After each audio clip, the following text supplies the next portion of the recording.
This is Renelle, and welcome to Quality Hang with Rod Brooks and friends. And here he is now, your host, my main man, Rod Brooks. Thank you very much, Renelle. I am Rod Brooks, and welcome everyone to Quality Hang. As always, I'm joined on this broadcasting adventure by my partner in crime, my friend, the co-host of Quality Hang. He is Marcus Osborne. What up, dog? What is up, man? It's a Monday night. Yes, sir. We got a hot Monday night game too that we'll keep folks abreast of. I said abreast. 31-24 by 4 and change left to go in the game. The Lions on top of the Ravens. Both of these teams sitting at 1-1. This game is at Baltimore, if you didn't know. So if the Lions can pull this off, this will indeed be a big win. Derrick Henry just fumbled late. What? Again in another big game. Remember, he did a first game of the season. Yeah.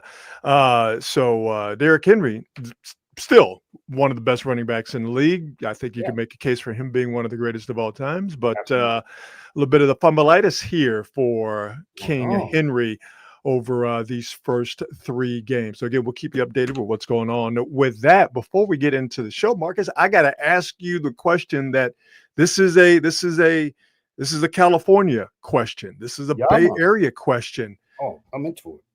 Did you feel the earthquakes? So you know how Californian I am. I slept through it. So you slept through the first. Did you not feel the one that was reported about an hour, 15 minutes ago? Didn't feel it at all. I'm telling you, dude. Get my attention. You're gonna have to shake it. What do you say? These piddly little 3-point something earthquakes. They literally don't move you. Is that what you're saying? Nope.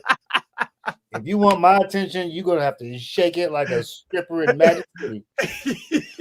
You say that thing got to be thinging. That's real talk. Anything under 5, Marcus don't care. Yep.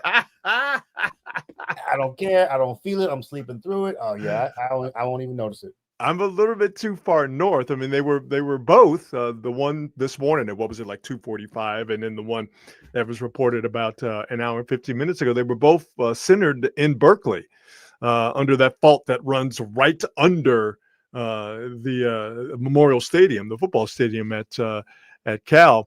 So I'm a little bit too far north to feel it, but when I woke up this morning and, checked the news, as we always do now on social media on our phones, everybody was talking about the earthquake, and I'm like, I gotta find out if my man Marcus felt it. But you a Cali cat through and through. It literally didn't move you. That's hilarious. At all, dude. Everybody like, you feel that quake? Like, nah, I ain't feel it. Oh, but when you do feel them, oh man, it is a very unsettling feeling. Yeah. But you're kind of used to it too, ain't you? No. I'll never get used to it. Really? No, absolutely not. No, it you got here too late. That's what it is. Yeah, and not growing up here, not getting here until I was 24 years. Yeah, 24 years old. I've only felt like maybe 8 or 10 that I can think of where I was like, oh, I felt the earth move. But it's something that I will never. It doesn't scare me. Wildfires scare me. You know what I mean? Like that's something that genuinely scares me. Earthquakes don't scare me because they're sort of very infrequent. You know what I mean? It's not something you have to worry about on a day-to-day basis.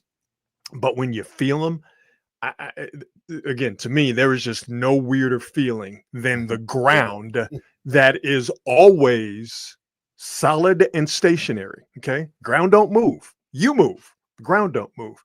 When you feel the ground move, it's the most unsettling thing that I can think of. Nowhere for you to run. You can't hide from it. No. You gotta hope you're in the right spot. No. And when it makes noise too, when the earthquake has a sound. Oh my God. Yeah. I tell you what's the only weird and eerie thing that I ever experienced when it comes to earthquake in California. Even though Loma Prieta, I was all that stuff, that was all crazy. Mm-hmm. But being in like the 35th, 40th floor in the middle of a quake, and all of the skyscrapers are on rollers, and so the building just goes back and forth. And you So just watch everything go back and forth. It's crazy. the first earthquake I felt, I was in the old KNBR studios, 55 Hawthorne. Hawthorne, yeah. We occupied the top Yep. of I think it was a 15-story building. It might even be high, but 15 sounds about right. It wasn't a big building, but yeah. Skyscraper, but you had to take an elevator to get up there. Yeah, And like I said, it was about 12 to 15 floors. And I wasn't on the air yet. I was doing mornings with Gary Radnich, and I would get there at about, because Gary didn't show up till 6, because Gary was Gary. I would get there at about 5:15 in the morning, and I'm sitting in the studio reading a newspaper. Ask your parents or your grandparents. And I felt this jolt. So I'm sitting in a seat, just like I'm sitting here right now, and I just went boom, like this. And I was like, did something hit the building? I thought a bus hit the building. And, all of these thoughts, I mean, these are thoughts that are happening in milliseconds, but all of a sudden, to me, everything slowed down. And then I thought, I'm like, no buses come down Hawthorne. It's barely enough to get, a box truck down Hawthorne. And all of a sudden, everything just started to sway. Yeah. And there was this sound, and maybe it was just I doubt it was the actual earth making a sound, but there was this sound, and it was just this rumble. And what felt like 5 minutes, I'm exaggerating, but what felt like an eternity was really probably only 5 seconds, maybe 10 at the most, from the initial jolt to the end of it. And I was freaked out for the rest of the day. That was my first one, and it was as unsettling as advertised. Man, look, the Loma Prieta quake, it was first, I ain't gonna downplay it. It was a big ass shake. I mean, it got your attention, sure. But the thing that tripped me out the most about that quake was sometimes you feel the quake building. And I don't know if this makes any sense, especially if you're somebody who's not from California, but sometimes you feel the quake building. It'll be like a really light, slow rumble, and then it'll apex, and then it'll go away. Yeah. Well, I felt that before. Yeah, Loma Prieta was like that.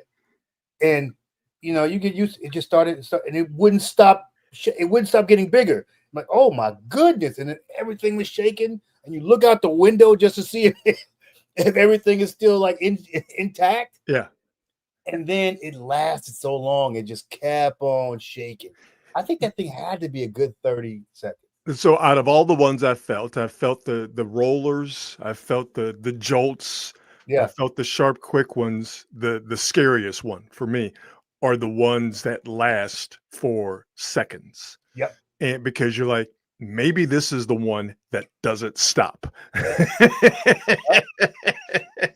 That's why you want those little ones. That's why you want the little one, exactly. Those 3s and 4s coming, so we don't need an 8. Yeah, man. Yeah. But I felt the strongest I felt. I was actually down in Southern California when this happened a couple of years ago. Actually, it wasn't that long ago, and they had one that was in the high 5. So I want to say 5.8. Yeah, man. Yeah, 5.8. It's like God shaking dice. It is. Yeah, man. It is a big one. When you get to the mid 5s and up, it's a problem. One of the trippy things that a lot of people don't understand, especially if it's not from here, is it can be a 2 or 3. But if you are in the epicenter of it, it feels like the world is ending. Oh, yeah, for sure. It feels like the world is ending. You are in the middle of it. By the way, the Detroit Lions stretching it out and looking like they're going to win it. Montgomery just ran it in from about 25 yards away. The Lions offensively are no joke, and the Ravens defensively are not what we've gotten used to as far as the Baltimore Ravens in their defensive pedigree.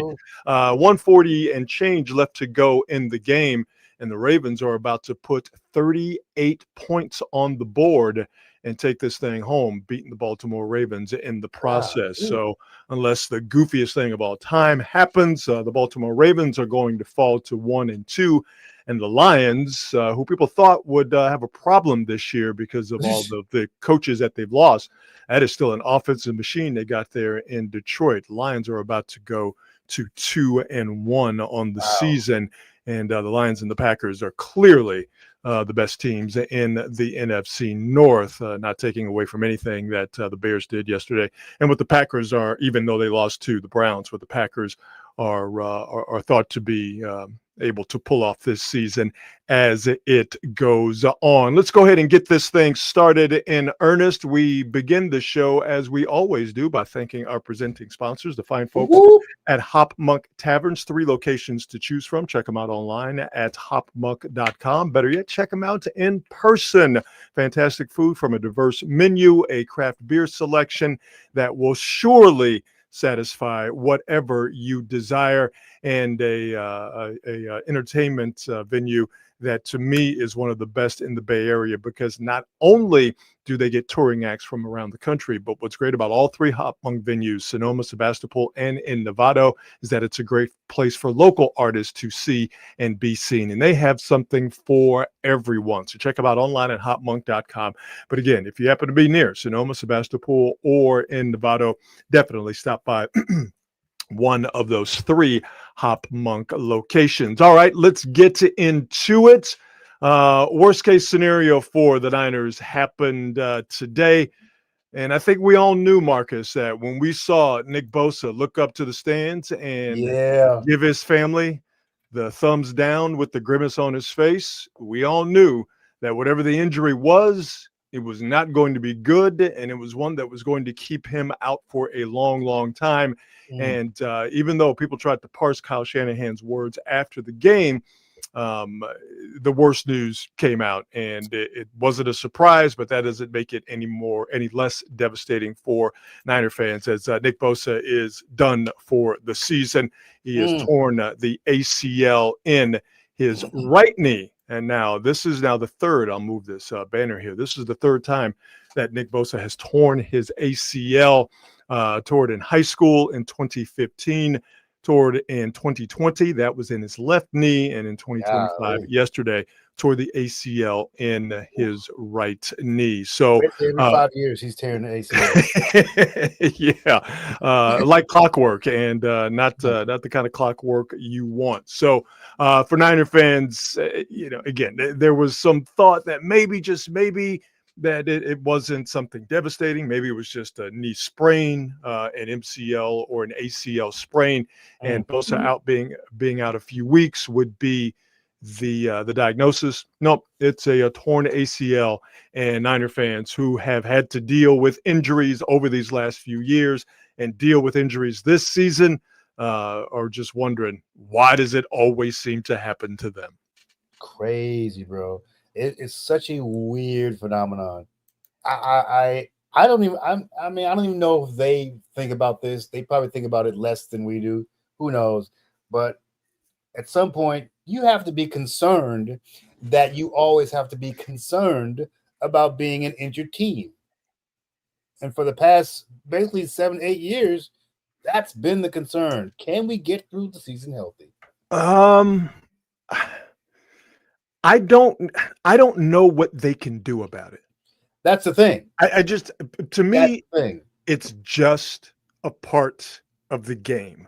I know there are people who want to throw out the training staff, the conditioning staff.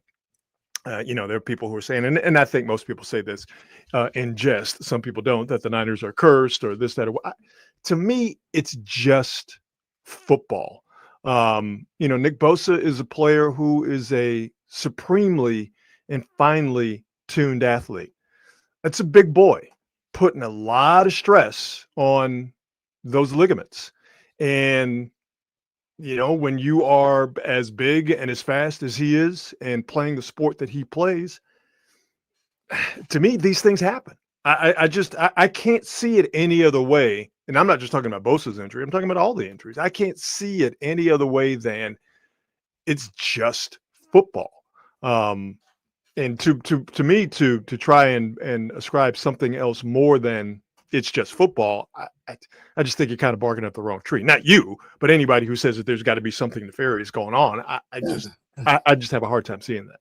I don't think there's anything nefarious going on, but I do question why this keeps happening. This is highly unusual. Like, it doesn't happen to all these other squads.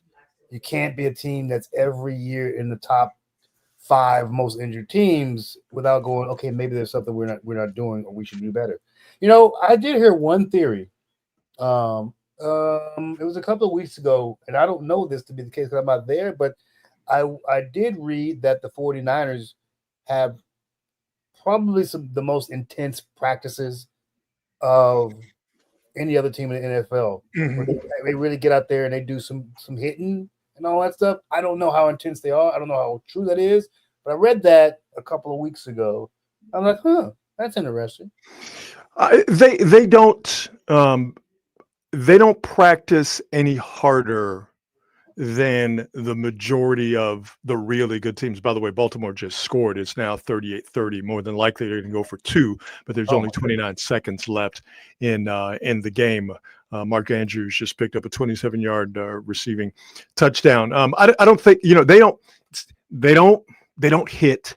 A lot of NFL teams have scaled back how they practice. They are nowhere near as difficult and as brutal as they were back in the 80s and the 90s. The Players Association and the collective bargaining agreement has made that a thing of the past. So I don't think the Niners, they don't practice any harder than a team of their stature would. And I know for a fact they don't practice harder than Jim Harbaugh's Los Angeles Chargers. That nobody practices harder than a Jim Harbaugh team. Nobody. Yeah, nobody. Who practices harder than them? Nobody. Oh my God, I hated that so much. Oh God, I thought it was a corny shit. But he'd be getting grown men to say it. It works. Yeah, he do. I mean, that's what you do, and it's working now.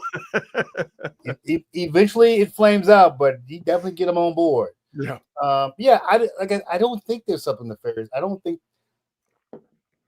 I guess my feeling is I don't think that there's something weird going on, but my gut tells me is there's something, generally speaking, overall that may create a condition where it's easier for some of these guys to get injured. Because as they always say, twice is a coincidence, 3 times is a pattern, and this is essentially almost a yearly thing with this team. Yeah, it could be just the players that they have, because Bosa gets injured a lot. Right, so it could just be Kittle gets injured a lot. It could just be the players that they have who get injured. Could be that. But then all of a sudden, out of the blue, Ayuk gets called for a year. Yeah, I mean, but that was a football play. All of it is. That's what I think. All this stuff a football play. I mean, he got hit in the knee, and that just shredded his knee, and that happened in the act of playing football. I'm a big fan of Occam's razor. I'm a big fan because I'm a simple guy. The simplest explanation is more than likely the correct explanation for the situation. And I think you just nailed what is the simplest explanation. It's just the players that they get. Yeah, I think the players they get. Just these guys.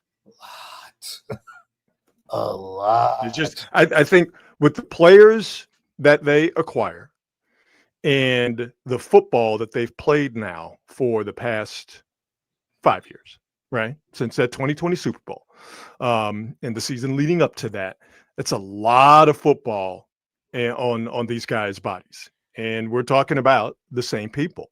So to me, it's just part of who the Niners are. It's just a part of their get down. And I think it's something, not that this shouldn't be looked at by the Niners to maybe find out there's something different that they can do or whatever. That's my feeling. No, I think it would be negligent to not to not actually sit down and let's evaluate how we go about doing things. And I'll just kind of I'll just say things just to kind of leave it sort of open-ended.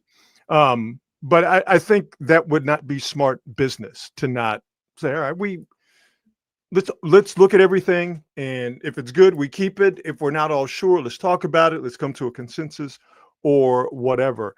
But again, I think that you can't discount the players you have, the guys who are getting hurt, how they're getting hurt, what is actually getting hurt, and how much football they've played over the last 5-6 years. To me, it seems like it's the cumulative effect of all the football piling up on certain players that have played a lot of high leverage football for you. Yeah, but the other crazy thing is like dudes are missing seasons. Like you would think that Bosa would have a lot of miles on him, but compared to other players, his age, as much as it, I mean, he's missed so much time. Yeah, he had that core muscle injury back. I forget exactly when it was. By the way, it's a final 38-30. Lions now 2-1. The Ravens 1-2. Yeah, he's missed some time for sure. But again, he's missed time because of the nature of these injuries. It's either core muscle, where we all know how important the core is, whether you have a normal person's core or especially if you have an abnormal person's core, like Bosa. But these injuries are ones that keep you out. When you tear muscles, you tear ligaments, you're gonna be out for a while. Yeah, I mean, and the thing is the one thing we talked about at the beginning of the season is these dudes are not getting younger, and so these injuries. They don't heal any faster, and it's not unlikely to happen to them again at this age. Yeah. When you start to get these muscle pulls, these muscle tears, you'd almost wish for a broken bone, because the bone will heal. But when it comes to ligaments and all that stuff, and the rehab, oh my God, it is the absolute worst. So for the Niners, not having Bosa obviously is not an optimal situation, but to me, Marcus, this isn't a death sentence for the Niners overall, and it's not a death sentence for their defense. First and foremost, what they're getting out of Fred Warner this year has been nothing short of outstanding, and what they've gotten. I've said this time and time again on the show before that. My big concern for the Niners going into this year was how would all of the young guys that the Niners are relying on. Niners are the third youngest defense in the league. And it's a combination of rookies like Michael Williams and Upton Stout, who had both of those guys had big plays yesterday in that win against the Cardinals. You're counting on these rookies and you're also counting on these young guys like D. Winters, who is clearly flashing and clearly coming into his own, and Yetur Gross-Matos and Sam Okawanu and others. You're counting Renardo Green. You're counting on all of these young guys to hit as quickly as possible. And I thought it was going to take some time, and I thought there were going to be some ups and downs. And I know we're still only 3 weeks in, and there could be, but there's been much more positivity and many more ups than you have gotten downs here in these first 3 games with this defense. So let me be clear. Not having Bosa is not good, okay? I'm not saying that the Niners are a better team without Bosa, because they're not. But they're not a demonstrably, Marcus, worse team without Bosa. And his injury that, losing him in previous years would have absolutely crippled this defense. Losing him this year with the talent that they have, and with Robert Saleh back, who coached up some pretty good defenses without Nick Bosa when he was here the first time. I just think that not having Bosa around this time isn't the panic-inducing injury that it had been in years before. Yeah, I'll tell you what really impressed me was the Cardinals defense. Yeah, they got some dudes on that front, boy. Because I thought let me tell you, they gave the Niners offensive line all the problems they didn't want. I thought that front was going to be tough, but that unit is nice. They are nice and fast. Oh my goodness, they're fast, super fast. Yeah, if maybe Marvin Harrison Jr. could, have held onto a ball, we might have been looking at a different ball game. Hey, listen. Okay, because we know how his pops get down. Yeah. How about we just don't mention anything bad? How about we just don't mention the Harrisons? Period. Okay. It's weird to me though. Google it. It's actually weird to me that they've had such a difficult time getting the ball to him. And obviously, I think he should be catching it. But I'm like, from what I'm reading, they're not even really throwing the ball his way, which is so strange to me. Well, it's clear, and I'm going to be a Cardinals expert here for a second based off of watching him one game for 3 hours, but it's clear that Kyler Murray and Marvin Harrison Jr., they just don't have a connection. They don't, one does not know where the other is going. And I don't know, quite frankly, if or Kyler Murray even trusts Marvin Harrison. And I wouldn't either, considering the ball that he dropped that hit him directly in the hands, and there was nobody around him. And like you said, he's not even looking his way. He's not even targeting him. No, you know what I mean? So they clearly have a disconnect. Everything I've seen from Marvin Harrison, college, whatever, his hands are not trash. He's got good hands. No, that's why I've seen him make insane catches. No, so this is weird to see him drop a gimme. And I saw him. He did that old thing where you try to run before you finish making the catch, and that'll get you every time. He had Fred Warner. He turned around. So as I'm looking here at the camera, Fred Warner is coming at him. And listen, Fred Warner is going to make you, account for where he is. If you're smart, you still got to make that catch, though. Got to catch it. You still have to make the catch. But listen, he wasn't the only one. All credit goes to the Niners for the job that they did yesterday. All right. Yeah. They won that game yesterday that they would have absolutely lost last year. Matter of fact, they wouldn't even have been in a position to win that game. And even if they were in that position, field goal might have been missed or something goofy might have happened to conspire against them.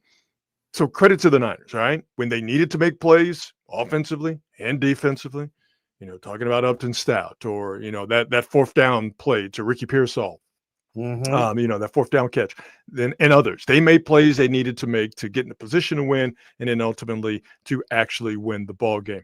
But if the Arizona Cardinals had some dudes who could catch, man, it might have been a completely different story. And also, when I watch Kyler Murray play, my feeling is always give him time. He'll find a way to screw it up. Give him time. Yeah, the thing with him is he's never going to scare you making a throw. He's never going to scare you from the pocket. And the Niners did a better job against him yesterday than they had in previous years. And I think the majority of that had to do with improved team speed and a better defensive coordinator with a better defensive game plan. He only had 30 some odd yards rushing, and they sacked him once. Murray was averaging close to 60 yards rushing, which might not sound like a lot, but getting 60 from a QB, that's a whole hell of a lot. But he only had 190 something, if I'm remembering correctly, 190 something yards through the air. So he's never going to scare you as far as throwing the football. Where he scares you is running to pick up a first down to keep a drive alive and giving them 4 more shots at getting a first down or 4 more shots at getting into field goal range or 4 more shots, obviously, of being able to score a touchdown. His ability to run and keep plays alive and keep drives alive. That is an extremely important skill. And if you have that skill that can, I don't know if mask is the right word, but it masks your deficiency as a thrower. And he's not a guy, he doesn't make bad decisions with the football. I don't see a dude running around out there just doing dumb shit. I don't know. I feel like he made a couple of goofy throws yesterday. Did he have an intentional grounding? Yes. Yeah. I'm like, what are you doing? He panicked. There's no doubt about that. Yeah, Kyler Murray is he simply strikes me as a dude who is gonna make that inevitable mistake that will kill you. Yeah, I wouldn't want him playing quarterback on my team, but there are many worse quarterbacks out there. Oh yeah. Listen, I watched Russell Wilson play last night. All right, so. Listen, I watched Geno Smith play yesterday. So let me tell you. Yeah, you know what? Let me go ahead and apologize to you real quick because I said to you that, hey man, you know what, dog, you gonna like Gino. Gino gonna be okay, and you were, because you are an intelligent man, and also you're a Raider fan, so you understand pain. You were like, I don't know about that, dog. Let me see, and you were right. I mean, we're like what 3 games in, but he's the quarterback who I've always thought he was, though. So like nothing, he holds the ball entirely too long. The Raiders' offensive Entirely line too is long. garbage. Huh? The Raiders' offensive line is garbage. Oh, it's trash. Trash. And then there's some dudes on the defensive side, like Max Crosby. I'm watching this dude play. He is leaping over people to get sacked. This dude is a madman, and then the rest of these dudes are bums. Bums. I watched number 20. I can't remember this dude's name, but 2 weeks now I've seen number 20. And this is the first Raider game I've seen most of. Uh-huh. But I watched number 20. I'm like, this dude, he's a safety, I guess. Oh God, watching him play is just it's mind-boggling. It's going to take them a while to clean up the messes of the previous Raider So you know regimes. What's funny is I watched that game like, you know what? Not bad. It could have been worse. You've seen worse. Yeah. I'm like, you know what? Right now they're just not good. Yeah. When Well, they've been booty stanking trash. That is true. That is I'm true. like, okay, they're just simply a bad team without a bunch of talent, and I can accept that. Yeah, but even though it was a road game, you still shouldn't be losing to Marcus Mariota. Of course you shouldn't. This goes without saying. Of course you shouldn't. Well, that leads us to a new segment on the show, and it's called "Cooking with Gas" or "Just Plain Ass." We'll start with who's cooking with gas. Who's cooking with gas? Obviously, Marcus, the teams that have started the season 3-0: the Bills of Buffalo, Eagles, Chargers, Bucks, the surprising Indianapolis Colts, who've only punted once this year, and the aforementioned San Francisco 49ers. Obviously, the biggest surprise is the Colts stand alone as the top surprise. I think you could throw the Niners in there as one of the surprises, winning 2 of the 3 without Brock Purdy. And that Tampa Bay outfit, I saw them put the boot to my Texans last Monday night. A Tampa Bay outfit, which has been good for the last couple of years. Yeah. Tampa Bay outfit right now is absolutely rolling. So these teams right here, I don't know if you would call all of them the best teams in football. Listen, you're 3-0. All right, you're good. I'm not taking anything away from you, but I think we would throw some other teams in there, like Green Bay, even though they did lose to the Browns. Probably shouldn't. But Green Bay is clearly one of the best teams, and they are not undefeated. But all of these squads right now, there are many, many, many teams who would be happy to trade places with them right now. So while they might not be the pure best in the league, for there to be only 6 teams who are undefeated after 3 games, these squads right here cooking with gas at this point. You ain't not lying, but the Colts, I can't call it. I don't know.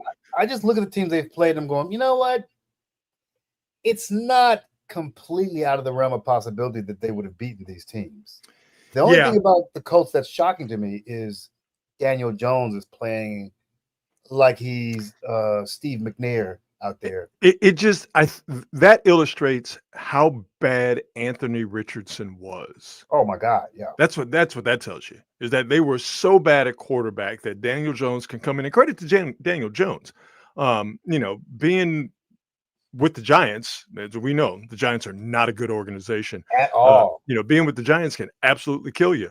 And what he was unable to do with the Giants, that shouldn't reflect negatively on him. So coming over to the Colts and playing a representative brand of quarterback, good for him.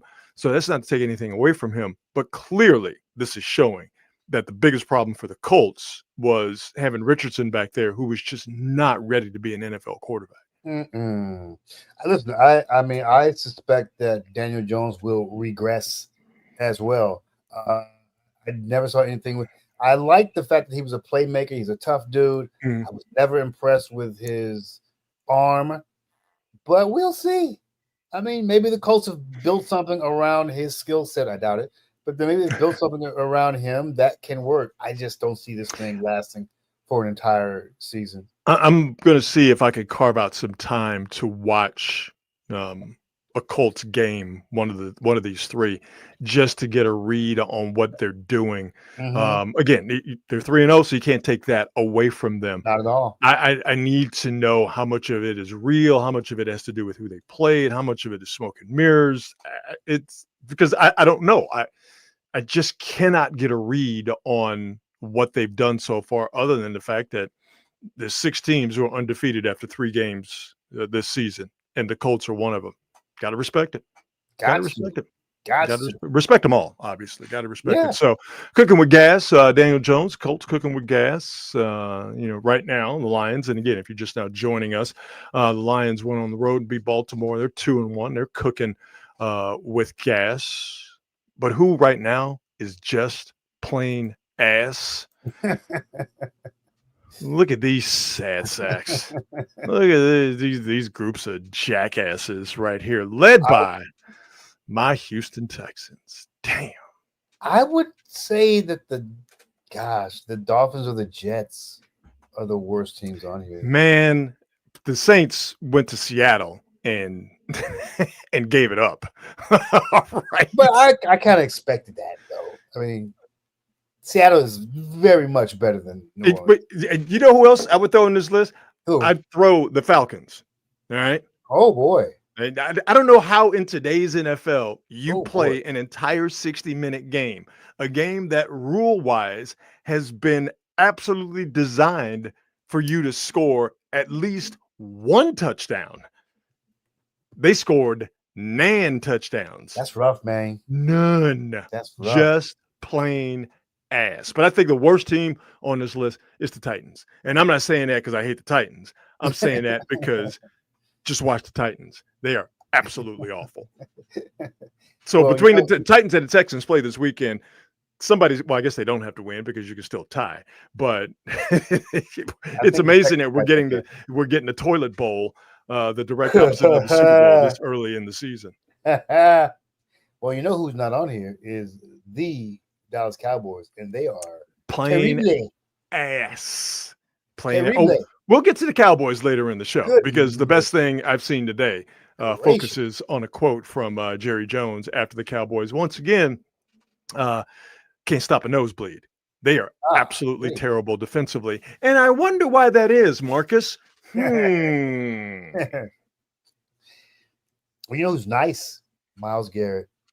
Myles Garrett is nice. I'll remove this graphic and I'll remove this banner because Myles Garrett is absolutely cooking with gas. Goodness gracious. Yeah, man. Yeah. I mean, as great as Fred Warner is and as good of a season he's having, as long as Myles Garrett is healthy and terrorizing quarterbacks, that's a dude you always have to think about as being defensive player. Hey, man, wasn't he trying to get out of there? Wasn't he trying to get out of Cleveland? Yeah, and then Cleveland dropped some money on him and he went, you know what?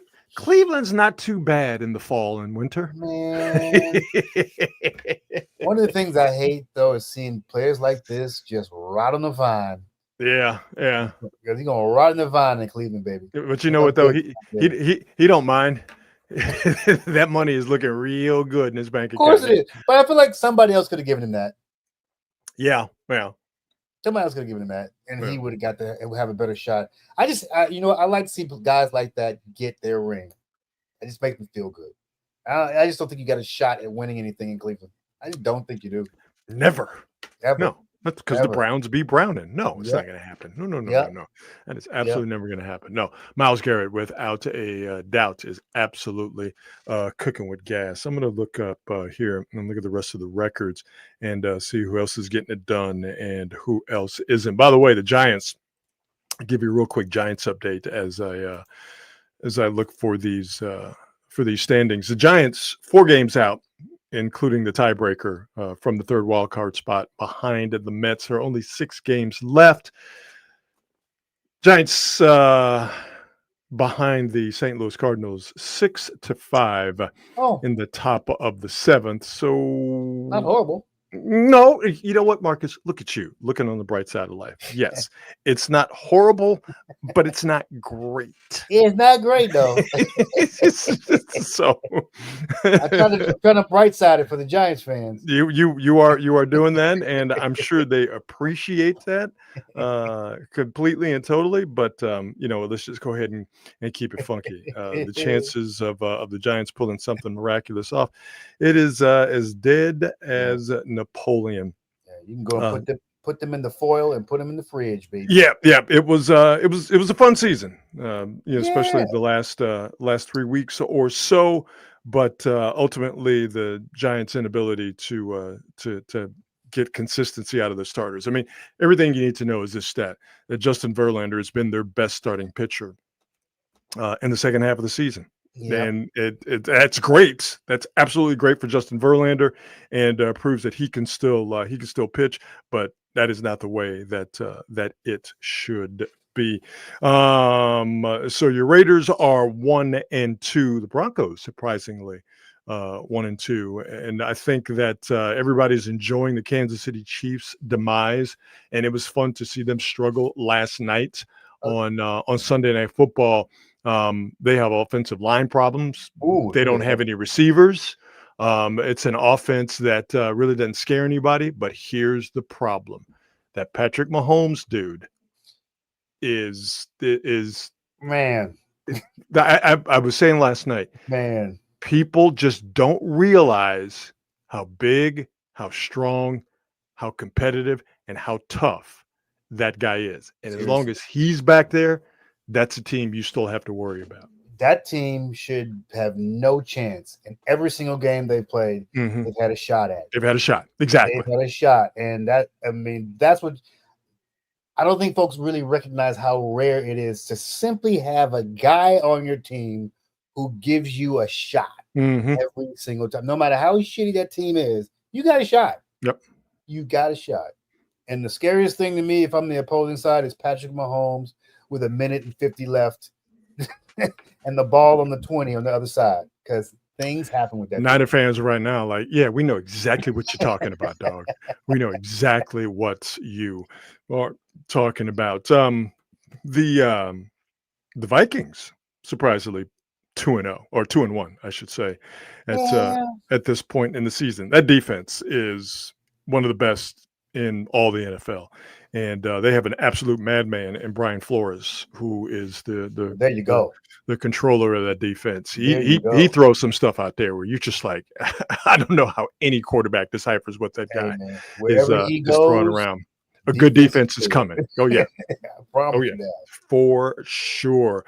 And who's the other surprise here? I mean, that's, like I said, the Broncos being 1-2. We're starting to see Bo Nix, the Auburn version of Bo Nix, not the Oregon version of Bo Nix that got himself drafted by the Broncos. That Auburn Bo Nix that was running around out there doing dumb shit. Well, that's the guy at the beginning of the year. That's the Bo Nix I know. All right, that dude at Auburn, I don't know who that was, but it wasn't Bo Nix.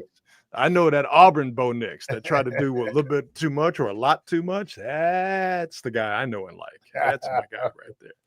That is my guy right there. Let's do some on this date, shall we? Oh, no, you know what? A little bit of NBA news here. Oh. And it affects my Houston Rockets. Oh, yes. Fred VanVleet. This came across my phone as I was on the train. Like, yeah, what? Man. Their veteran point guard tore his ACL. Don't know when it happened, but the news came out today, and he is done for the season. And the Rockets, who a lot of people have as one of the teams that is going to try, emphasis on the word try, to give the Oklahoma City Thunder a run for their money in the Western Conference. VanVleet, who Warrior fans know, he could be a problem. He could be a problem. You know, you can't rely on him too much. Yeah. But if when he gets hot, though, if he gets hot, he could be a problem. You saw that when he was in Toronto. You saw that in the playoffs last year. Obviously, the Rockets are a better team now and a different team with Kevin Durant, but not having Van Vliet out there running point and stabilizing things. Yeah. It's not a death blow to the Rockets, but it clearly puts a crimp in their plans. Yep. I no doubt about it. That's going to hurt. And it may take them maybe take a month just to get used to playing without him.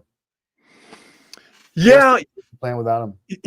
And their thing is, well, Reed Shepherd, they're not a rookie anymore. They drafted him last year, but they're saying, well, this is just Reed Shepherd's time to step up. I think we saw this in the Warriors Minnesota series. And I think you see it more often now than you really did over the last few years. Yeah. Point guard play on certain teams is really, really important because I think we are now starting to understand the folly of just shooting 3-pointers. Yep. You have to have somebody on certain teams that knows how to say, okay, you know what? We're not going to do that. We're not going to do that. We're going to slow it down. We're going to run something different. Okay. Yep. Or we're going to get the ball to the hot guy. We're not just going to jack up threes. And, Van Vliet is a guy on a young Rockets team. Again, with Kevin Durant there, it changes the dynamics, if you will. No. But having a guy who understands pace and who understands getting the ball to the right guy or right guys in the right spots, those guys over the past couple of years, I think have become very valuable because, again, some teams are starting to see the error of the way of we're just going to shoot 3-pointers and we're just going to math equation this thing and hopefully get a victory out of it. So when you start to lose a guy like Van Vliet on a still young Rockets team, even though they have Durant, it shows up not in the regular season, shows up in the playoffs. Yes, sir. And he's not going to be back before then. Yes, sir. Yeah, it sucks, man. I was looking forward to seeing this unit run and see what they came up with because I was one of the people going, this should be your favorites with that defense and with KD, who can basically take over the game in the fourth quarter and be your closer. This should be easy pickings. Yeah. Remember, this team had the second best record in the conference last year. So, I didn't forget. You know what I'm saying? It's not like people were going, and it didn't even look like they had a super difficult time getting there either. Right. And so I feel like when you add Durant, now you got your closer. Yep. A couple of those games that they played against the Warriors would have potentially been different if you had KD close the game out. Oh, yeah, without a doubt. Without a doubt. Let's do some on this date here on September the 22nd. On this date in 1978, Marcus, One Nation Under a Groove came out. Yes, sir. Here's the thing. Yes, sir. There was a time that we as a people did not know about the greatness of the song, specifically One Nation Under a Groove. Like there was a time, like on September 21st, 1978, we had no idea about One Nation Under a Groove. Then on September 22nd, we got One Nation Under a Groove. And I would like to thank Marcus that the world changed once we all were given the blessing of George Clinton's Funkadelic and this album and this song, One Nation Under a Groove. Literally one of the greatest funk songs in the history of the funk. That even the title is so good. It's so good. It's so good. Like even the title is so damn good. This is one of those songs that you listen to and you just feel good when it's coming on. And you can't help but go. I remember my French teacher singing this song when I was in high school in 1987. My French teacher. Here's my chance to dance my way out of my constrictions. I love it. Love it. That should have been on the Constitution. It should have been. That should have been the first line of the Constitution. That's how good of a line that is. Should have been, man. Listen, I would have been standing up doing that damn Pledge of Allegiance all the time. One Nation Under a Groove. What? So to Uncle Jam's Army, we salute you On this date, September 22nd, 1978, the great Funkadelic released One Nation Under a Groove. You know what On else this, I used to love is what's that? Knee Deep was. Oh yeah. Not just Knee Deep. Oh yeah. Oh my Yeah. God, Yeah. dude. Yeah. What I love is I'll go back and I'll listen to old Funkadelic, old Parliament, and old James Brown, Ooh, and just to reintroduce myself to that music and to all of those songs yeah, that were the bedrock, the foundation of hip hop. yep, It's yep. just it feels so good and So pure. so pure, and It's so pure. I'm always blown away by the flawless musicianship of those musicians. The Because kid, listen, Funkadelic Parliament, Funkadelic wasn't just a bunch of weirdos in right, weird costumes on a right, stage with a spaceship and right. smoke machines behind them. Now, let's be clear. They were weirdos wearing weird costumes on stage with a spaceship and a smoke machine behind them, but they were very talented weirdos Man. making unbelievable music. Oh, it was cutting edge, Cutting edge. Yes. Yeah. cutting edge music. The grooves that they came up with, Oh my some God. of the licks, some of the guitar licks in Parliament Funkadelic songs are insane. Like, what? How did you come up with that? Marijuana, cocaine, Yes, you know, quaaludes, you, you're trying to convince me of the positive effects. I'm gonna have to try some of this stuff. performance enhancing drugs. Hell That's what they yeah! were. Special on this date.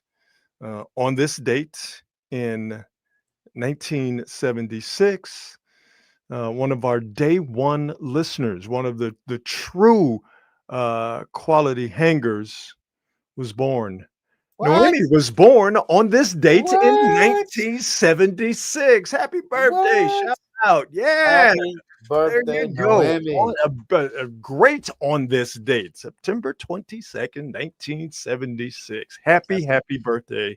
Happy birthday that's a to great you. hanger. Yes, sir. Yes, sir. Yes, sir. Hope you are having a fantastic day and hope it continues until the clock strikes midnight. Right on, Noemi. Happy birthday to you. On this date in 1985, the first Farm Aid, I'll move this banner out of Oh the way. my The first gosh! Farm Aid happened. Wow, And Farm Aid is still going on, actually. that's really cool. Yeah, Farm Aid is. Farm Aid has always been impressive, man. And it's the only thing left from that like 5 year period where there was always an aid or something. Yeah. You know? Yeah. Yeah. So Willie Nelson, Neil Young, Chris Christopherson, and Look at so Willie. many Ain't more. aged. He don't look a day over 102. No, and Willie in this picture right here, high as a Georgia pine tree. Of course he was. It is still cool that Willie Nelson is still on this earth Yes, indeed. and breathing God's air. So on this date, September 22nd, 1985, the first of many, because it's still going on, Farm Aids took place in Champaign-Urbana, Illinois. On this date in 1989, Baywatch debuted. And this is the point in American entertainment when we just decided that we were just going to be okay with TNA Yeah, just being on television. Because that's all this was a jiggle fest. That's of course it was. all this show was. And Of we were course just like, it was. you know what? We like this. And we like it a lot. A Of lot. course it was. Lot of jiggling when And Baywatch. I am not anti at all. Oh no. They got the job done for sure.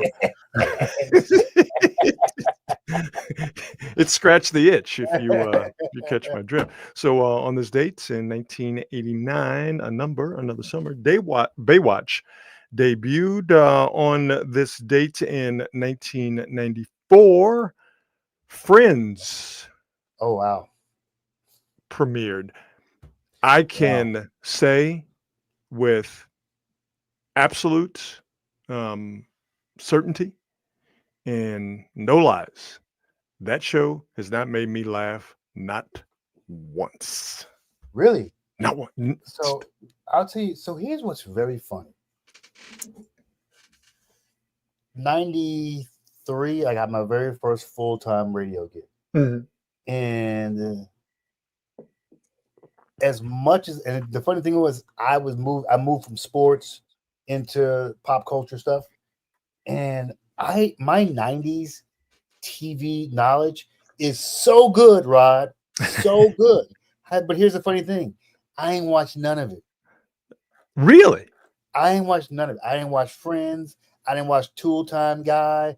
I didn't watch any of the popular 90s shows. I didn't watch Seinfeld, but I can tell you everything about those shows. Well, because I mean, they were just they were so big that they were inescapable. I knew of the show. I knew of the characters. It's like I watched it. Yeah. But I didn't. And the little bit that I did, it was like, it's not funny. Like it's somebody, so somebody put Martin on. I'll watch Martin. Yeah, I'll watch Martin, or give me some Living Single. It's Living Single, right? But so which Roseanne, Friends was based on. I didn't watch Roseanne or stolen, depending on which way you want to look at exactly. it. Yeah. So much of the biggest 90s show I did not watch. Yeah. Did you watch Cheers? Is this where we disagree? Okay. All right. Just checking. See, that's why we boys. Okay. Cheers was a holdover from the 80s too. Yes. So. Okay. All right. You know what? That's true. That is very true. I was definitely into Cheers. I love everything about Cheers. When did Cheers go off? 94? 93? Somewhere around that time. Yeah. It was on for like 11 years or something like that. Yeah, right? It was on for a long, long time. Yeah. I love you. Couldn't tell me nothing about Cheers, man. You put on an episode of Cheers, I am locked in. Especially that time where what's the old girl's name? Now she's crazy as a rat in a coffee can. Kirstie Alley? Yeah. That when Kirstie Alley was there, those years to me, it was Cheers was just side-splittingly funny. The Shelley Long years I can kind of because I find the character Diane annoying, and then the whole will they kiss, won't they kiss, I just it bored me. But when they got Kirstie Alley in there, I think it really hit its stride. Those are my favorite episodes. Man, you could tell me that them years when Coach was there and Woody came right after. Man, that shit tickled the fuck out of me. So good. So we spent this whole time talking about how much we didn't like this show that tens of millions of Americans watch every Thursday, starting on this day, September 22nd, 1994. Taxi, I loved me some Taxi. Taxi was like, I remember it would come on as a kid, and the one thing I couldn't understand, the theme music. It was like the theme to MASH. It immediately depressed me as soon as I heard it. It was actually a famous jazz musician, Brubeck. Was it Dave Brubeck? I think it was. Really? Yeah. I didn't know that. I think it is. And so I'm like, I that was what got me. I just love Taxi so much. Reverend Jim came on after Lock. Oh man, can't tell me nothing. Reverend Jim was one of the funniest characters on TV. On this date in 2007, one of the greatest sports rants took place in Stillwater, Oklahoma. Let's go. Everybody hasn't read this article. I don't read it. This was brought to me by a mother. Joker. Joker is right. I think this is worth reading. Let me tell you why I'm talking about this article. 3/4 of this is inaccurate. It's fiction. Here's all that kid did. He goes to class. He's respectful to the media. He's respectful to the public. And he's a good kid. And he's not a professional athlete. And he doesn't deserve to be kicked when he's down. That's why I don't read the newspaper. Because it's garbage. And the editor that let it come out is garbage. Come after me. I'm a man. I'm 40.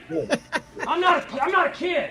Write something about me or our coaches. And that's all I got to say. It makes me want to puke.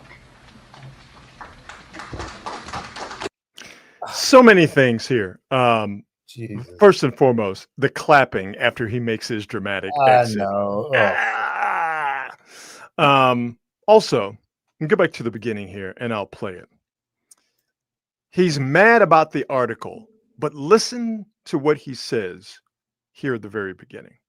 If anybody hasn't read this article, I don't read it. I don't read it. So he didn't read the article, but he's mad about the article. And then he goes on the grandstand, and then he gives us the money quote.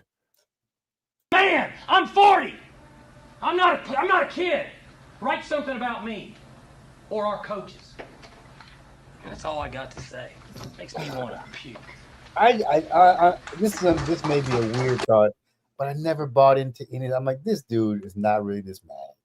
No, it was all performative bullshit. Absolutely. Like, yes. Really this mad. It was all performative bullshit. You are not this mad. By the way, they writing articles about his ass now because Oklahoma State football is in the gutter.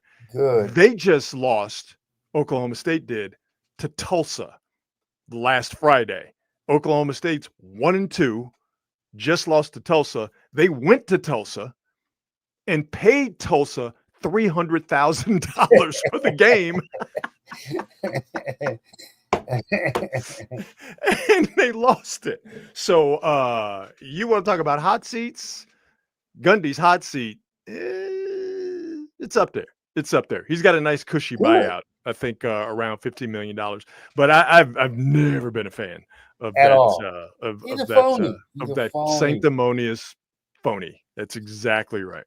Yeah. Phony. But as far as rants go, this one is on the list because since the day that this happened, September 22nd, 2007, people have been yelling indiscriminately. Yeah. I'm a man. I'm 40. That happened on this date, September 22nd, 2007. Oklahoma. I know you're not as big of a college football fan as I am, but Oklahoma State football. Now that T-Bone Pickens has died, and they're not getting any of that T-Bone Pickens sugar daddy money. Oklahoma State football is in the garbage.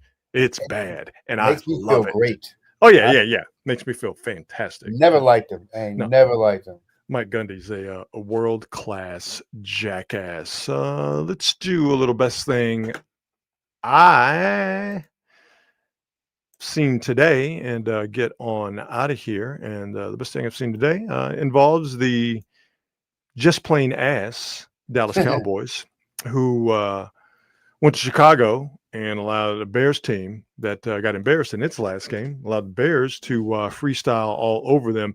Cowboys are just bad, particularly defensively. They cannot stop a nosebleed. They can't do anything. They can't stop the run. They can't rush the passer. They can't do anything right.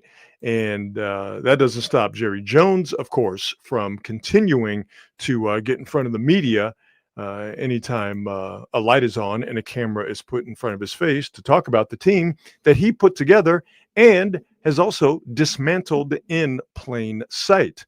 So after the Bears put up a lot of points on the Cowboys, who were unable to do anything about it defensively, Jerry Jones, who before the season started, traded away Micah Parsons, a very good defensive player, specifically a very good pass rusher, not so much run stopper, but still a very good defensive player, traded him to the Packers for 2 future first-round draft picks. So now that the Cowboys have played 3 games and have given up a boatload of yards and a boatload of points in all 3 games, Jerry Jones said this. If I had the opportunity to do something really good with those picks, the 2 future first-rounders, I would do it. We've got them, and that's one of the advantages to making the trade. You've got to have something that comes your way that is really special. And if you got the currency to do it, which in this case would be draft picks, we'll do it. No. So let me make sure I get this straight. You had something or someone that was really special in Micah Parsons. You said you wanted to trade him because you wanted to get better at stopping the run. Now that you don't have him and you can't stop the run. Plus, you can't rush the passer. Now you're thinking about trading the 2 picks you got for him for something that's really special. Maybe something special, Marcus, like a pass rushing end. Yeah, exactly. So dumb. I So hope dumb. that barely sentient bag of booze lives forever, because I want more quotes like this. The best thing I've seen today. He doesn't even understand how funny he is. No, he is serious as a heart attack, dog. Yeah, he thinks he's saying something profound. Oh yeah, no. He thinks he's getting over 100%, 100%, and I love it. I absolutely love it. Absolutely love it. Oh, the look on his face when Dak Prescott threw that interception. Not that they were going to win the game anyway, but threw an interception to ice the game for the Bears. And Jerry Jones is just in his box, just looking pained, and I just felt a warmth come over my body. It felt so good. How could you not? Oh, it felt so good. It felt so good. So yeah, man. I just hope with his high level of income and advances in medical science, I really hope Jerry Jones lives to 180, 200 years old. It has to happen. Is his kid working in the? Yeah. His kid is working there. Okay, yeah. I'm not. Yeah, Steven. Crazy. Absolutely. Yeah. Gosh. Couldn't happen to a nicer group of people. I was about to say, good for you guys. Absolutely love it. Yeah. So that quote is the best thing that I've seen today. I think that's about it. That's it, baby. I think we're done. I think we are done. All right, folks. Quick programming note.